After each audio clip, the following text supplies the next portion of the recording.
NIO with 4,400 insurance registrations for the week of May 13th through the 19th. And I got to say, this is setting up to where it looks like NIO is going to be flirting with a new monthly delivery record. Let's talk about it. If we review the insurance registration data, we've got 2 weeks in a row of 4,400 numbers, and that's within the month of May. We have almost 2 full weeks of data that we'll still be getting from NIO. And at the end of the month, for example, you see this 5,000 number at the end. It was the last full week of April. The numbers trend up for NIO typically through the course of a month. But let's say they don't. Let's be conservative. And let's say we've got the 4,400, that's 8,800. Plus this had a couple of days from April in it. So, we could ballpark and say maybe 3,000 or a little less. So let's just conservatively say NIO's only at 11,000 to 11,800. But with almost 2 full weeks of data left, even if NIO just maintains this 4,400 or roughly 4,000 number, they will be close and they will be flirting with a new monthly delivery record. So I wanted to point that out. It's kind of fun to watch this stuff. Now, the insurance registration data does not come from NIO. NIO does the monthly data, so we'll have to wait for June. And here's where things kind of get interesting in my mind is, let's say NIO does come in and surprise with a new delivery record and it's reported June 1st.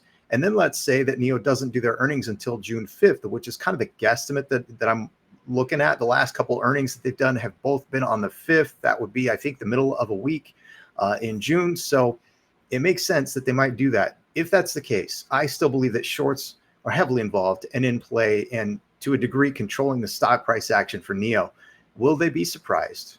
I don't know, but I want to hear from you. What do you think? Do you think NIO has a shot at a new monthly delivery record? Are we going to see it or not? I would say, if I had to guess, I would say there's a better chance that we're going to see a new record than not.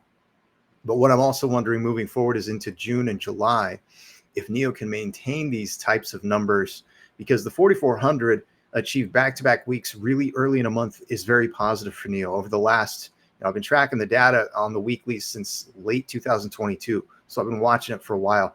If they can maintain that, then I think it will signal that NIO is starting to take even more of that market share in the highest priced segment, the premium BEV, battery electric vehicle segment in China. It's not an easy one to take over. And in fact, the Li Auto earnings, I reviewed their transcript. Shout out Captain Sarge for bringing that up. And so I took a look at it, and they basically said they're not even going to try and come out with another EV, not another pure EV, until probably at least 2025. They tried to debut and bring out their Mega. It didn't go well. Maybe it was the wrong model choice. I think the PHEV segment that Li Auto was operating in was doing very well for them. I think they realized that. And so they're going to focus with that. But I also think that's a nod to, first of all, NIO with its infrastructure build out, and especially the power swap stations. That's part of why I think the first major growth phase that I have at the bottom of the screen, the market awareness, is coming into play. Folks are starting to recognize there are other options. You don't have to only charge, although of course with NIO, you can still charge. So, the pure EV, NIO has solved problems that a lot of folks aren't even really fully aware of as problems yet. So I love their positioning.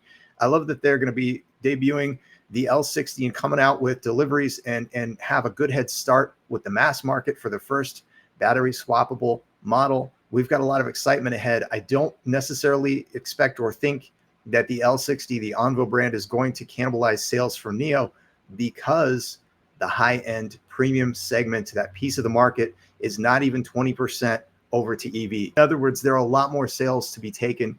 And I think NIO, not even having to dominate that space, can take enough that we will see things continue to uptrend. I also don't want to forget, back in the third quarter earnings call, William Li talked about bringing in new sales personnel, and he admitted that they should have done it earlier last year in 2023, in line with trying to get their numbers up on the delivery side.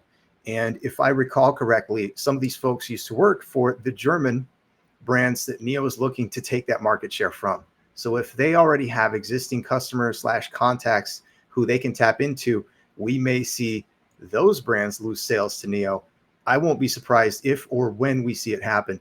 But I want to hear from you. Drop it in the comments. Have a great day. I will be back with more content. There's more stuff I'm studying in the background. As always, nerding out on research. Have a great day. I'll see y'all again very soon.